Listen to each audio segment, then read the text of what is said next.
Hey, thanks for joining me. I've had a lot of people asking me, well, like, when am I going to get to Divine Right? And, well, I guess we're going to start today. Um, I didn't particularly care for this book when it first came out. Um, this was in an era with Jim Lee where I had started to recognize that all the great things about his art that I loved was just gone. And his art's kind of interesting, and it's as good or better than anybody else you could find in most respects. I would argue it's you're not gonna I'm not gonna sit here and say like he can't draw well. I sit here and kind of made this argument just recently on a video where I showed his penciled work for the Justice League stuff that he was doing over at DC, which I still think this is all really good stuff. And it's kind of the same thing. His artwork's basically the same, in this book and in the Divine Right series here. But he's just changed everything around, and it's just not the same as the older stuff, in my opinion. And it's just kind of hard to get excited about it.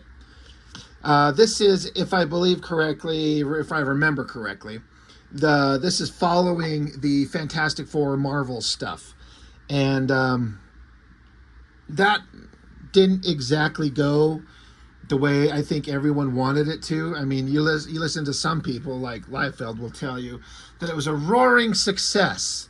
Like, yeah, those first couple of issues sold a lot, but it was sold on the hype alone.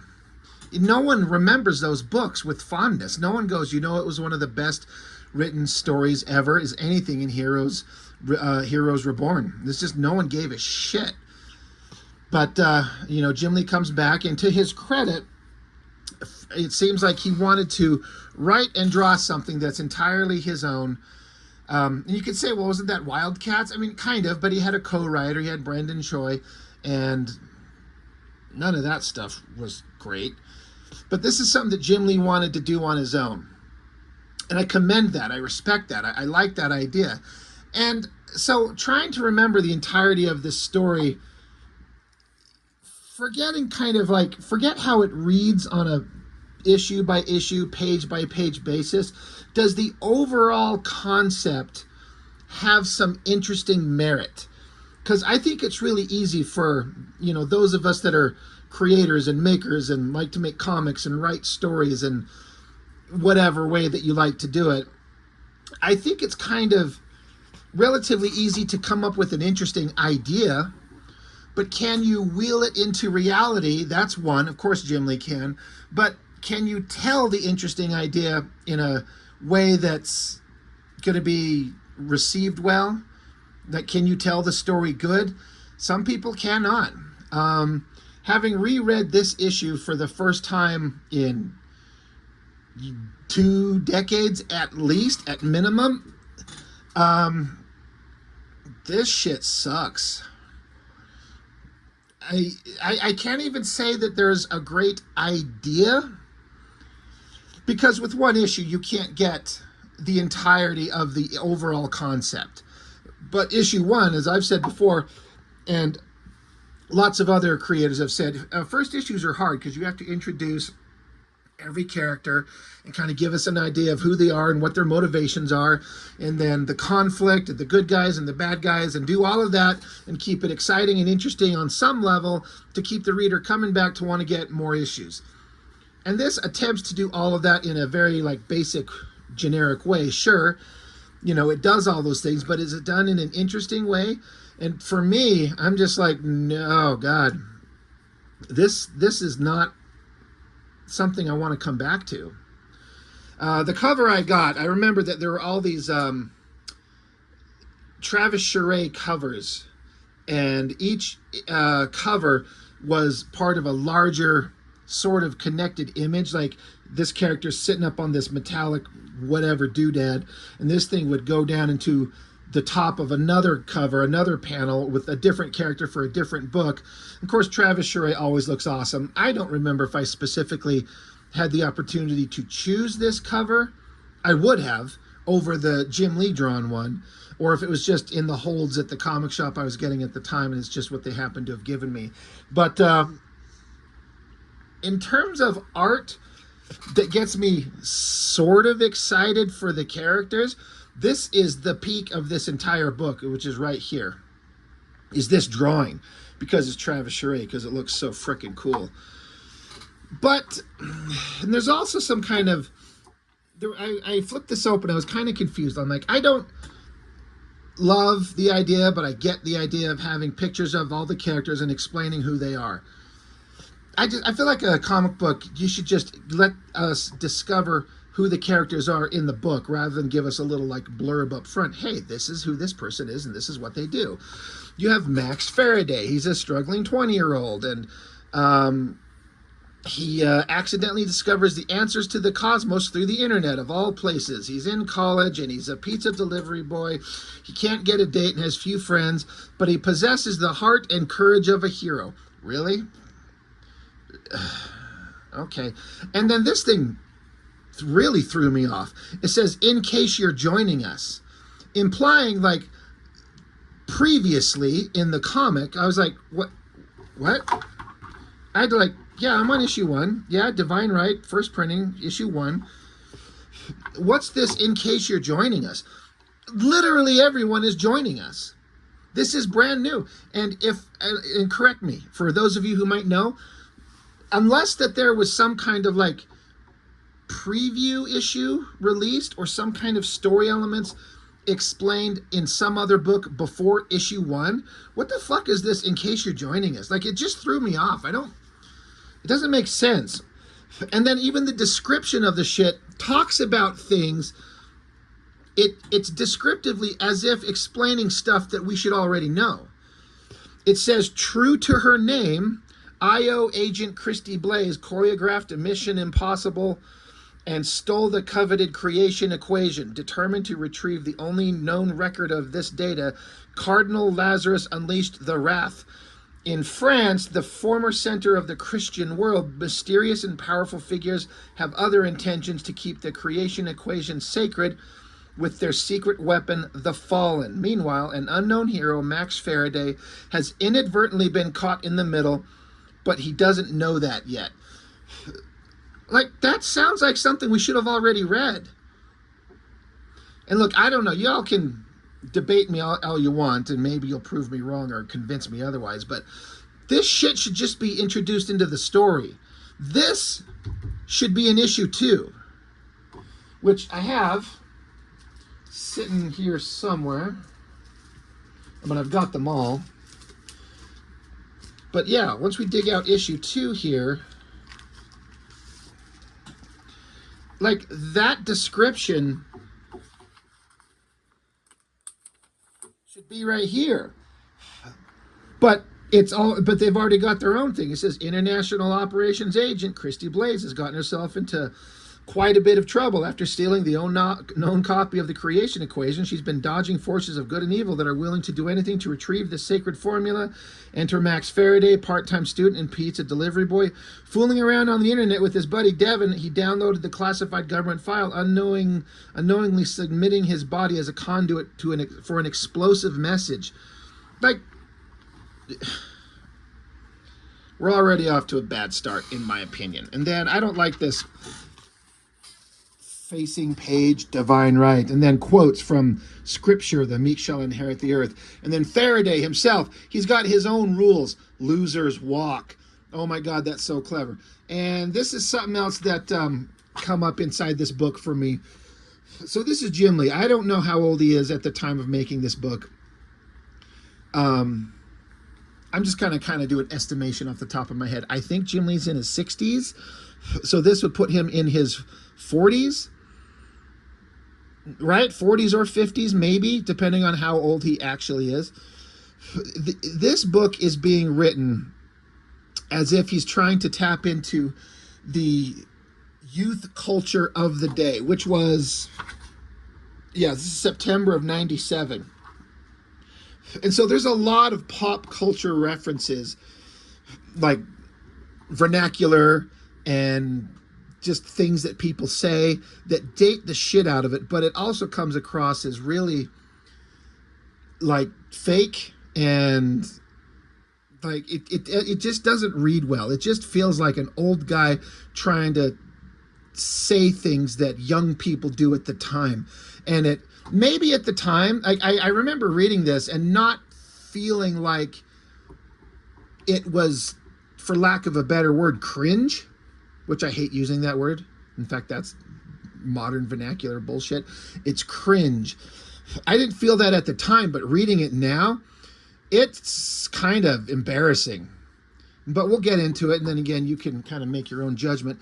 But we've got, like, international operations, the boring as hell bad guys from the Wildcats comics, and soldiers and agents, and they're chasing this girl. Now, the art, it's Jim Lee, so there's going to be times and places where there's some artwork that is pretty freaking cool. It's Jim Lee.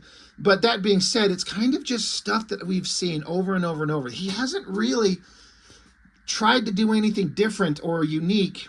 At least it doesn't appear so. And this just feels like more of the same. Jim Lee's one of those guys where I feel like his strength is if you put him on a character that's already established, he's probably going to draw the best version of that character, or close to. But you put him on something where he's creating it and it's new, Wildcats, you know, Divine Right. It's like, it's not that exciting to me anyway. But what I'm getting at is, like, this drawing, there's a small shot of the girl here, but then there's this cast light putting their shadow on the wall as she's running. It's pretty neat. She's running, she's trying to escape the most boring, generic Jim Lee monsters I've ever seen. They just look like slightly altered versions of Daemonites from the Wildcats. It makes me wonder, like, can Jim Lee only draw weird lizard monsters as, like, creatures to have to face? They're so fucking boring. Now, you could argue that the drawings are really good, and they are. Technically speaking, the drawings are fine. But design-wise, I'm like, I'm not afraid of these things. I don't care about these things. And they're not that visually interesting. But boring lizard creatures are after hot blonde girl, so off she goes running. So we get a kind of a fun, giant double-page spread of her just unloading guns into their faces. Coloring, let me double check. Who does the coloring on this? Nick Bell, Laura Dupuy, like a whole bunch of people, whatever. So it's Jim Lee pencils and Scott Williams on ink. So that's kind of the dream team, right? Like, the organic, gross nature of these monsters' bodies, it's all well drawn.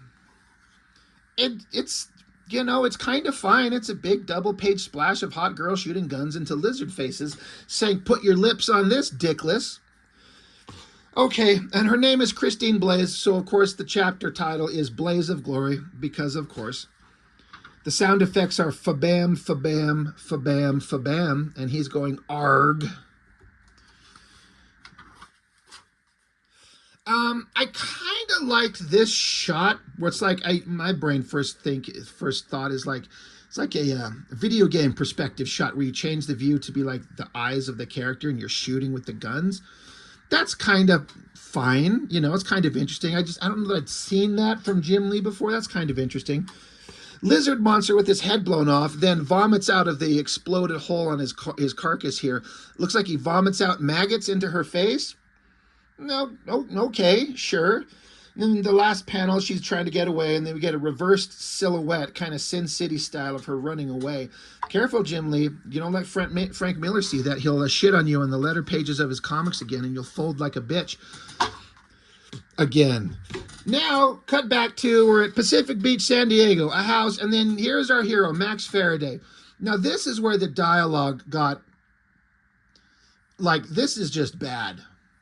And I don't know. I mean, I think it takes a really good writer to be able to write in modern vernacular and vocabulary of the youth of the day. But it would just read better if he had them talking kind of like human beings and not trying to put in the modern kind of dialogue.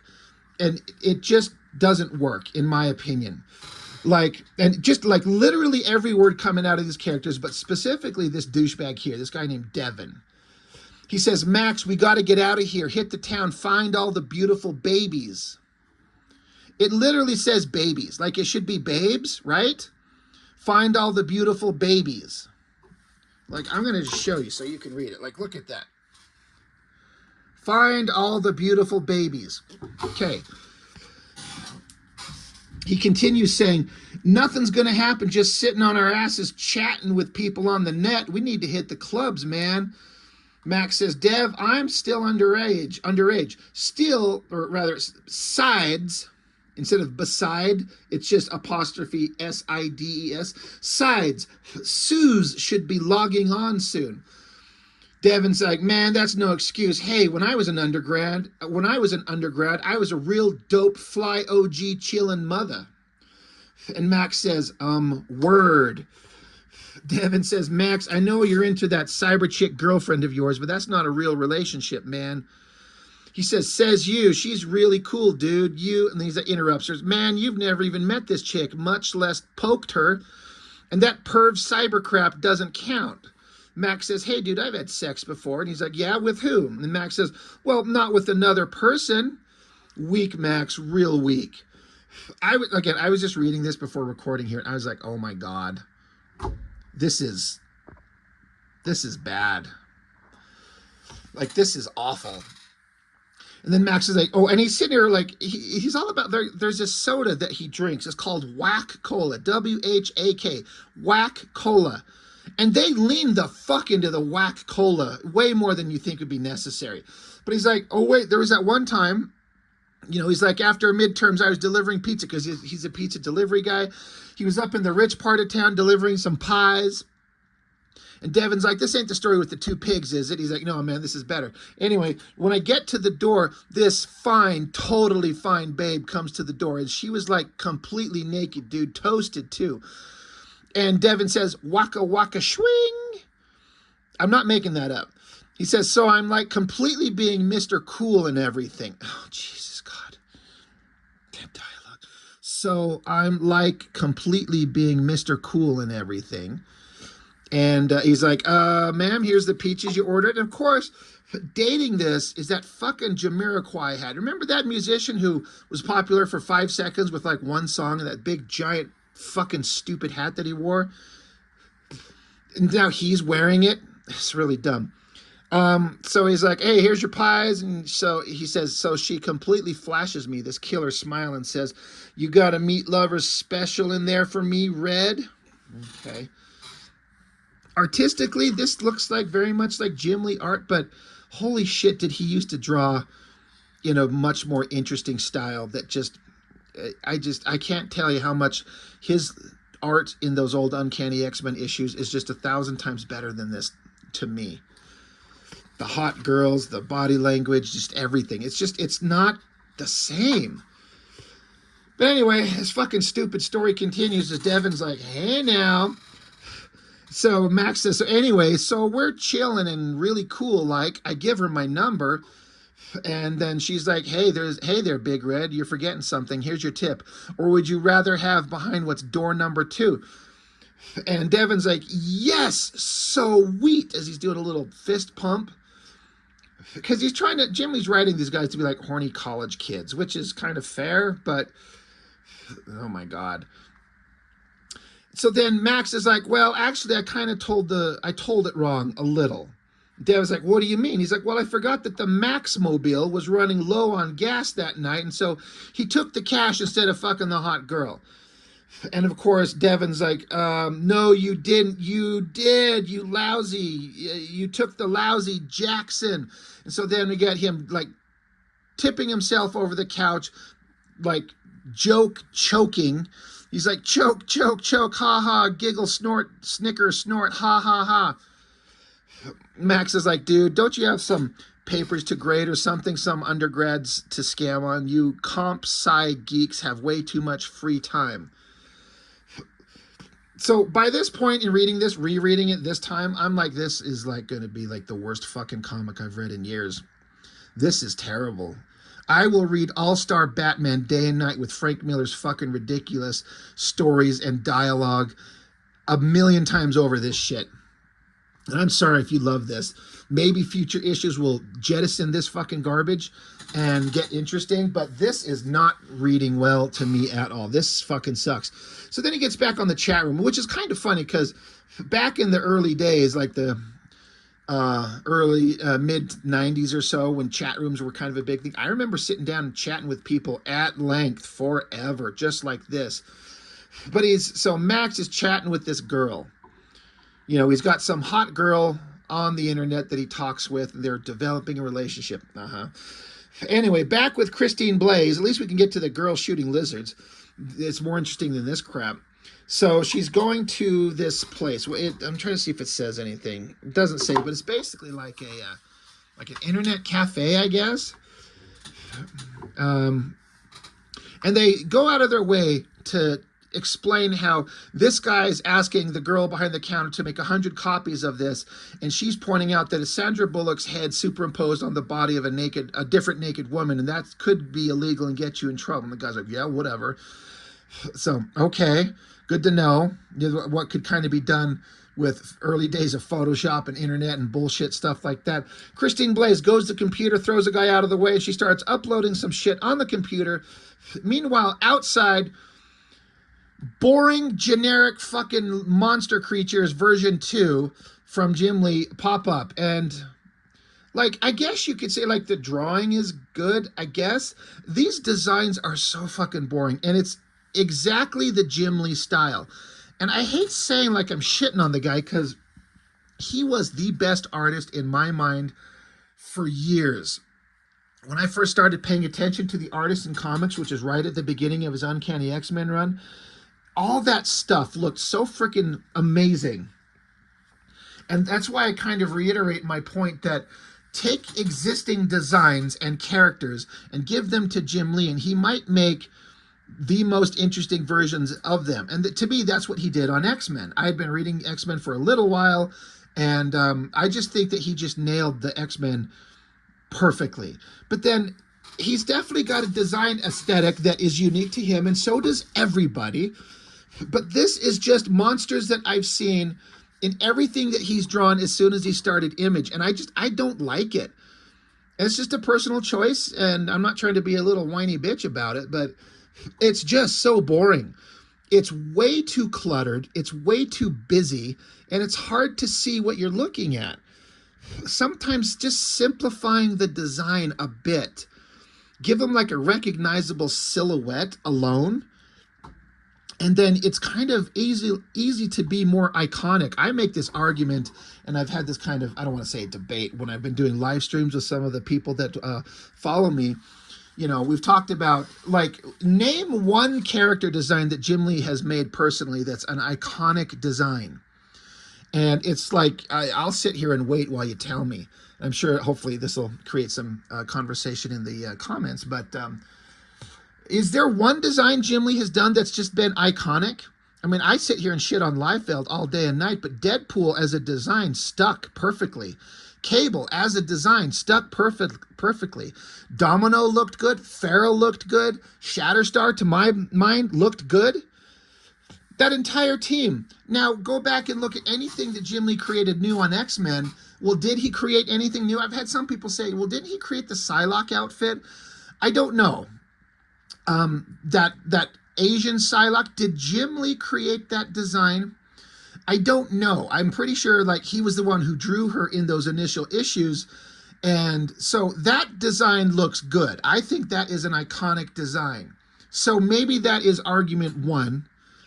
I'm pretty sure he did not design Gambit's outfit, but again, somebody can correct me. And then I've heard some people say, what about Omega Red? I'm like, yeah, what about him? That is not an iconic anything. And then from there on, his designs on Wildcats and everything, just nothing is like a great design. I don't think that he's got that knack. He can draw the hell out of all this stuff, but this shit just is so boring. It's not scary. It's like weird monster with horns and looks like feathers and pointy metal mask and lightsaber wings and claws and pointy bits and shiny metal and cables for nutsacks. And it's just, I could not be more bored with this. This should be some big scary threat. Not scared in the slightest. I mean, of course, we're not really scared, but you're supposed to think, oh shit, this is gonna be an awesome bad guy. No, I don't think so. So bad guys are gonna catch the girl. Okay. So they just start unloading into this internet cafe or wherever the hell they're at, just blowing the shit out of all these people. And then this was kind of like illustrated as if to be like funny. And I don't know, the morbid, excessive, violent humor, I don't know that Jim Lee can do. These civilians are getting blown away. And so this dude who was at the copy machine, he gets a bullet through his brain, and then he flops his dead ass down face first onto the copy machine, and the machine starts making copies, like Xeroxes of his dead face, and starts pumping out copies. Like, that's supposed to be funny. And I guess in like a morbid kind of over-the-top kind of dark horror comedy thing, like I could see that in a Sam Raimi film, that could be funny, but it just doesn't read. It doesn't fit. It kind of sucks. I'm like, oh, this isn't funny. I'm not into that. Anyway, Christine Blaze. So now she's shooting back. Good job. You fucking got all these innocent human beings killed by bringing your ass here. And so she's shooting bullets, and of course these bad guys can have bullets just bounce off their metal face. And it took me a second looking at this panel. Okay, bad guy, metal face. He's got his big balled up fist here, and there's like a little tiny claw sticking out with like a little rocket engine on it. And then apparently he's supposed to be shooting a big long metal spear that shoots into her leg. Fires another one into her upper body shoulder area. She tells them to go to hell, and they fire another one through her head. Okay, so I'm like, why is it cool to show dude getting his brains blown out right here and then face planting on the copy machine, but then we're going to reverse silhouette the spike going through her brains there? Like, lean into the gore, Jim Lee. Grow a set of fucking testicles. Like, big shot of her head and the spike coming out of it and her eyeballs stuck onto the point of it, ripping it out of the back. Like, come on, let's just go for it. Like, do something, like, shocking.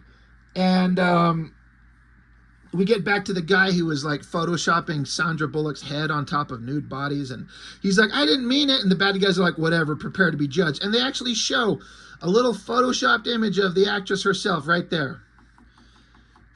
Fucking stop it. So, big, violent monster bad guys they just slaughtered everybody, literally. And then I guess some leader dude shows up, and he's like, status report.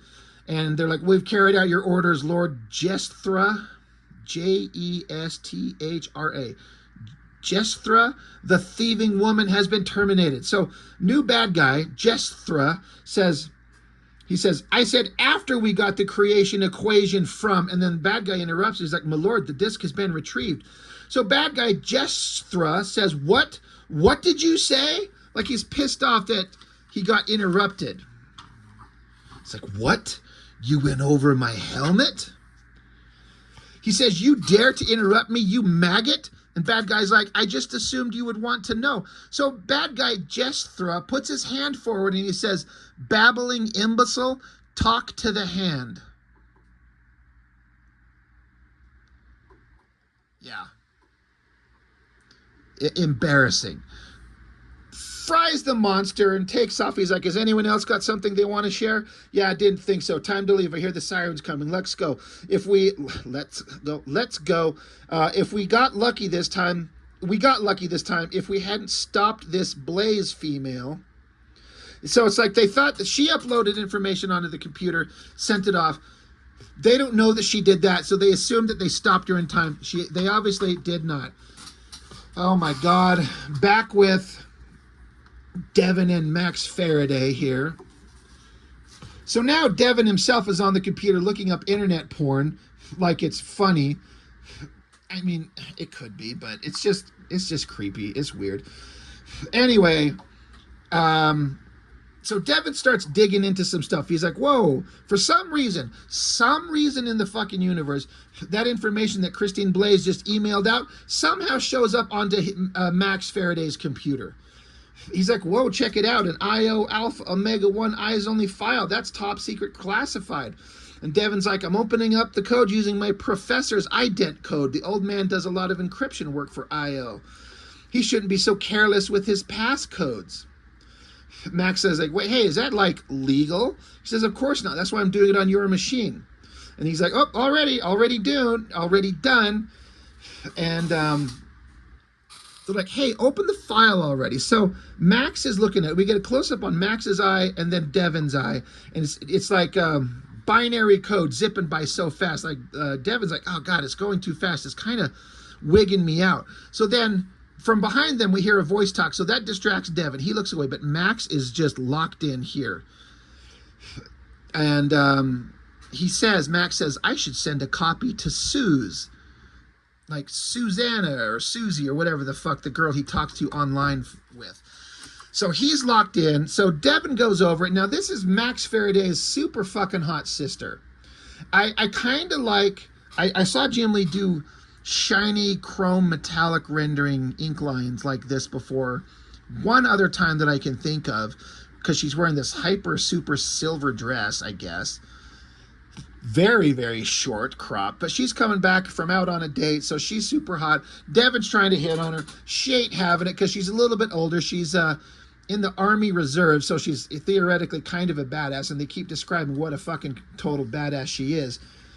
But while he's trying to hit on her and she ain't having it, we hear a screaming from the background. They yell, Max, like, oh shit, Max. So we get kind of a cool shot of Max's screaming face, and then the computer itself blows up. And for kind of the first time in this comic, there's a drawing that I really like. Like, really like. This heavily shadowed, cross-hatched line, beautiful inking shot of Max getting kind of kicked back from the explosion. I think that looks awesome. Very cool. Like, holy shit, Max, are you all right? Oh my God, this is crazy. Power's out, the computer blowing up, phones are out. What the hell was that?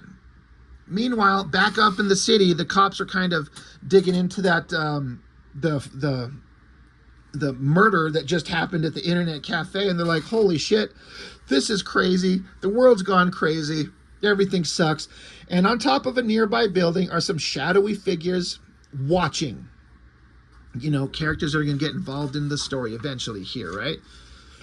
Back with the bad guys are in Jerusalem, and there's that Jethra guy. He's communicating with, I guess, presumably super bad guy. Kind of looks like Mumra, except without the wrapping and shit. He's like red cloak, whatever. You know, bad guy stuff, talking bad guy stuff. Boring, generic, cliche, don't care. Back with Max. They went out of their way to do this drawing, like this overhead kind of shot of like the city. And you can see all the lights are lit up in certain parts, but there's this big blackout area. And they're like, so Max is like, hey, it's okay. One whack cola and I'll be on my way. Okay. And they're like, hey, you just got caught in an explosion. The power's out. No one can order a pizza anyway. Like, what are you going to go out for? Like, he's like, I can't lose my job. I'm late as it is. And he said the blackout's kind of limited to a select area, so I got to get going. He says, remember Faraday's law, number 29. If you ain't dying, you ain't trying. Oh, shut the fuck up, Faraday. Somebody fucking punch him in the face. Devin's like, don't worry, babe. I'll look after him. And she's like, that's precisely what I'm afraid of, Dev. So, and then they showed kind of like out the window, there was a sound effect, Z-M-M-M-M, so zoom. So that's a sound effect implying that giant creepy lizard monsters are hanging out in the top of the trees with their glowing eyes. And so stupid Max Faraday is in his Jamiroquai stupid hat, and stupid Devin is following them. And they're like, and Max is like, hey, did you ever think that my sister would like you if you just acted like yourself for once? And Devin's like, yeah, like that'd work. Who would want to go out with the real me? He's like, yeah, you got a good point. Devin's like, you sure you want to go out? That was a pretty big explosion you got caught in. And Max is like, to be honest, I've never felt better in my life. I feel like a new man, Devin. A new man. To be continued, with the giant lizards in the top about to eat them. And then that's the end of the book, and there's a bunch of ads for stuff. Phantom Guard. I've got these books. In fact, I dug them out, and I was going to actually start showing them on the channel, but God, was I getting bored with the story. Like, holy fucking Christ. I was like, I don't know how I can talk about this. But I've got them, and I like Ryan Benjamin's art, and I feel like they gave a really solid effort. Oh, that's Stormwatch, but the Phantom Guard, I'm like, ugh, how am I going to slog through that shit? Just a bunch of ads for Wildstorm stuff. Good on them. Anyway, this was not a pleasant read. I like I said, I remember when I got it, I was kind of into it, sorta. But I think that a lot of that was just because I'm like, Jim Lee had been my god for so many years. I just wanted everything he did to be awesome. But it's just like, there's just minute parts of awesome. There's not a lot of awesome. It was driving me nuts. And looking at it now, artistically, it's barely entertaining. Story-wise, it's not that great. The dialogue is atrocious. I give full marks to Jim Lee for going for it. Like, I'm going to write my own stories. It's my script, my dialogue, my narrative, my pencils. It's all his. And so credit to that, 100%. He's trying. He's going for it. And you have to respect it. I absolutely get it. But, and maybe it'll get better as it goes on. Again, I collected the entire thing, and I barely remember anything from. There's a scene here or there that I kind of remember. I remember Caitlin Fairchild from Gen 13 shows up, and she was kind of interesting. And there's some bits and pieces where the art was kind of cool. But, man, I did not enjoy this, unfortunately. So, I don't know. I'm curious. What do y'all think about this? Does anybody got any kind of like mean things to say to me for talking about it like I don't like it? I'd be really curious to know. So that's all I've got for now. Thank you so much for watching. I really, really appreciate it. I'll see you on the next one.